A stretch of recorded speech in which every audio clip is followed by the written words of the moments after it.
People honk all the time. If you are walking in the street like that, cars that are approaching you will give you a honk to let you know that they're coming behind you. That's something that you kind of have to pay attention to. The use of the horn in Egypt. Yeah. I've thought about it a lot since I got here. I think I've used my horn in driving in America maybe twice in the 6 years I've been driving. 7 years I've been driving. You heard the horns earlier. Right. Here, the horn is not as much an expression of anger as much as it is safety. Just telling you to. The horn is used. The horn is used to tell you that communication. Yeah, it's not rude. It's just like, here I'm coming up behind you, and then I see you. There's a flash the lights sometimes. If you hear like a straight dead on that means I'm coming and I can't or won't stop. And if you hear like they have like I'm coming in, I'm gonna turn right. It's like that or like. There's like it's like they have certain beep sequences for curse words and things like that. Oh, they do, yeah, it's crazy. And trams versus the metro, and the trams are like the trams are the ones that go in the city. There are really only trams in Heliopolis. They're a small. It's just like a little 2-car train that runs above ground. Like a trolley. It's like a trolley. They run all around Heliopolis. It costs 50 piastres, half a pound to ride. Which is you gotta kind less of than 10 cents. With most things, you gotta, like, if you don't know, the lines crisscross a little bit. Sometimes they switch, so you gotta know which way that train is headed. So when it's coming by, it'll stop, and you can like kind of shout at the guy or at the guy driving or one of the guys collecting the tickets and ask them if they're going the same direction that you are. Basically, anytime you're going somewhere, you know where you want to go. You shout out to somebody if they're going the same way, and if they are, they'll take you with. So if they're going in that direction, they'll let you. It'll stop. It has like well-defined stops at like points. Cabs are so cheap. Like I haven't really felt a need to go on the trams. Yeah. The tram is unreliable. It doesn't really have a set schedule. But I think it's much cheaper. I've ridden the trams before, but depending on where you're going and where you live, it's actually kind of convenient because when the traffic's really really thick and the trams coming through, it actually can be quite a bit faster. Like if I'm going from Ghana to Maryland, I can take the tram and it's going to be way quicker. Sometimes if the traffic's the tram is one of those things. Like if you're going in a certain direction, like if you were going to walk and it's passing you by, you can just hop on and it'll take you there quicker. And one real quick note about the tram, and this, if you're a young traveler and you want to do something really fun, I've personally done this, and a lot of people jump on the back of the trams and sit on the bumper, and you'll see like the kids do it, and they just sort of hop on and get a free ride whenever the tram stops. It's fun, and I recommend that to almost anybody. I got one of the drivers on the tram was like, I thought he was mad at me and he was going to yell because I was doing it, but he was so surprised that a foreigner, like what obviously was a foreigner like doing this, that he was like wanting to talk to me, and he like stopped the train and was like getting out like talking to me like in the middle of the traffic and stuff, and I was like, he was just so happy that I was like doing this like Egyptian thing that I think that's a great piece of advice for anyone that's new in Cairo, is that generally Egyptians easygoing are really easygoing and enthusiastic about you being there, especially if you like take a chance and do something that most travelers would do. And the metro in Egypt is the easiest metro by far. All the signs are in Arabic and English. It's literally like one or two directions you're going, and it costs £1 to get on for a ride. So as long as you stay within the metro, £1. It's £1. That's approximately what, 15 cents, 20 cents. It's the best way to like locate the metro stops is what I did when I was trying to learn the metro is went on Google Maps and I just searched the metro in Cairo, and it shows you where all the lines. So most of the names of the metro stops are names of actual like little neighborhoods along the way. Right. The ones in the downtown area, the metro goes underground, and all those stops are named after like presidents or famous political figures. So that's the main. But I think a lot of them are still known like by a lot of the stops are still in main areas. One goes from the northeast side of the city It runs like roughly southwest to the downtown area, and then from there it runs straight south to Maadi and Helwan, which is in the southern part of the city on the east side of the Nile. Maadi is a really good place for expats, by the way. Yeah.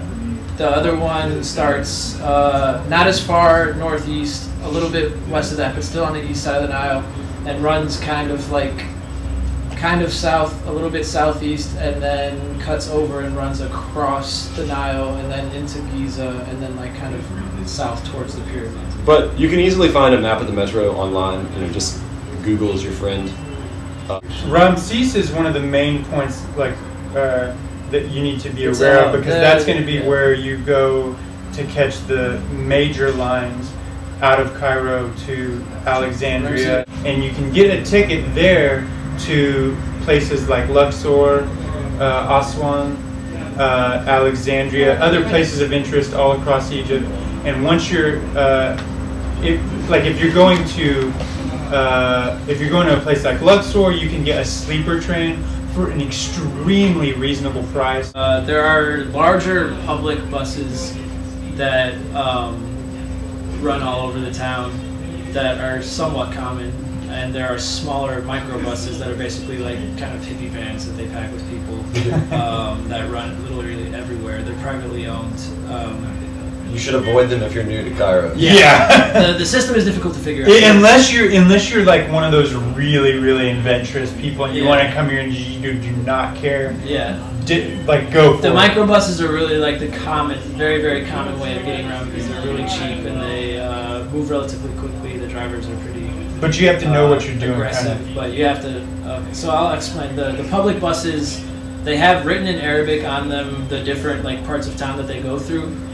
So if you can read quick enough, you can see it coming, or if it's stuck in traffic, you can read this, the different parts that it goes to. If you're not sure, you can always, as it passes you by, like I said, you just yell out to the driver which direction it's going, which direction you want to go, and if he's going there, he'll stop, or he may not completely stop. You might have to kind of run and hop on, but you get on. They usually cost £1.50 for a ticket. So once you get on, you don't have to pay immediately. If there are open seats, you can just go and sit down and then pass your money forward, and they'll pass the ticket backwards. If it's really packed, you might have to like kind of squeeze in the door, hand your money to somebody. They'll hand you a ticket back.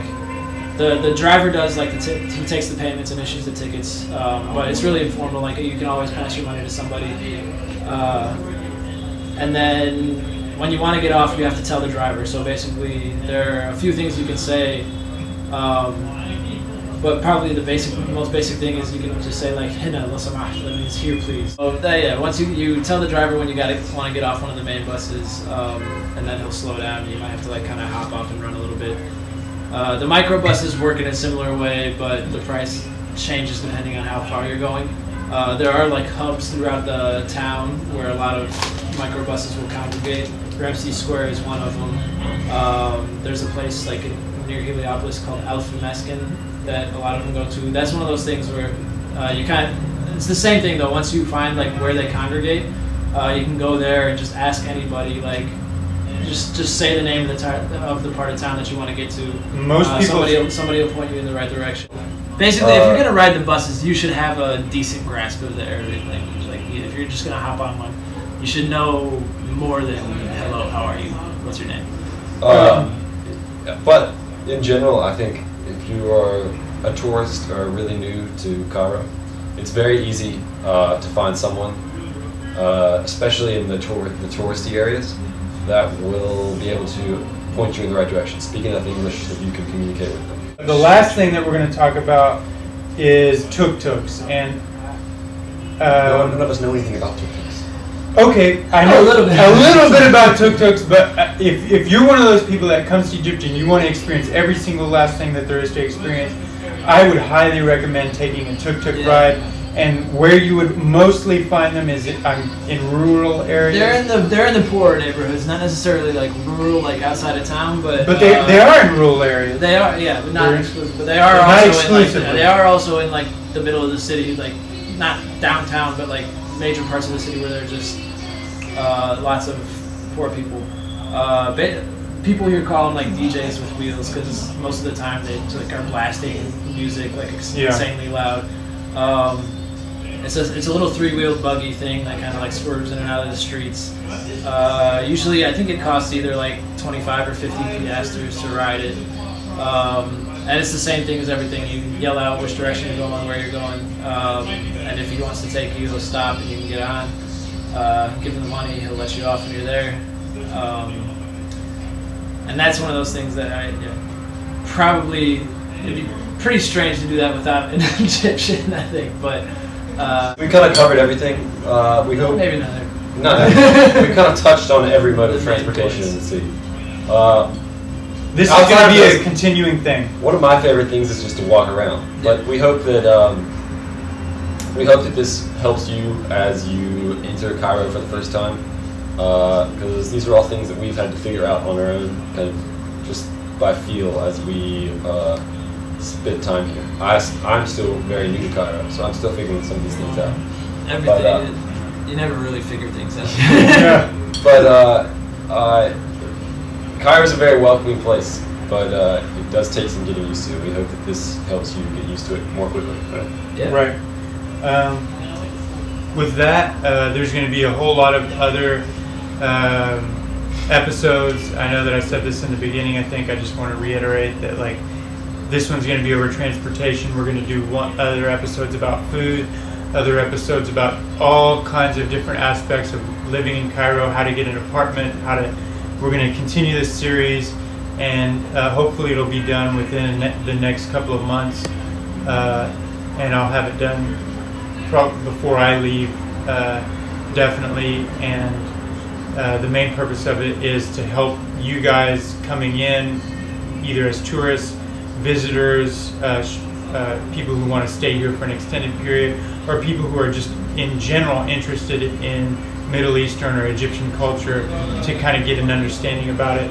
So I hope this was helpful, and if you have any questions, just post them to the account. This is our first video, so we're not really sure about how everything in YouTube works, but I'm sure we'll get schooled on it. It'll get a little smoother we're as we noobs. get some practice. So Thanks for watching. Yeah. We kind of covered everything. We hope. Maybe not. No, we kind of touched on every mode of transportation in the city. This is going to be a continuing thing. One of my favorite things is just to walk around. But we hope that this helps you as you enter Cairo for the first time, because these are all things that we've had to figure out on our own, kind of just by feel as we spend time here. I'm still very new to Cairo, so I'm still figuring some of these things out. Everything. You never really figure things out. Yeah. But Cairo's a very welcoming place, but it does take some getting used to. We hope that this helps you get used to it more quickly. Right? Yeah. Right. With that, there's going to be a whole lot of other episodes. I know that I said this in the beginning. I think I just want to reiterate that, like, this one's going to be over transportation. We're going to do other episodes about food, other episodes about all kinds of different aspects of living in Cairo, how to get an apartment, we're going to continue this series, and hopefully it'll be done within the next couple of months, and I'll have it done before I leave, definitely. And the main purpose of it is to help you guys coming in, either as tourists, visitors, people who want to stay here for an extended period, or people who are just in general interested in Middle Eastern or Egyptian culture, to kind of get an understanding about it. So I hope this was helpful, and if you have any questions, just post them to the account. This is our first video, so we're not really sure about how everything in YouTube works, but I'm sure we'll get schooled on it. It'll get a little smoother we're as we get noobs. some practice. So All right. Thanks for watching. Yeah.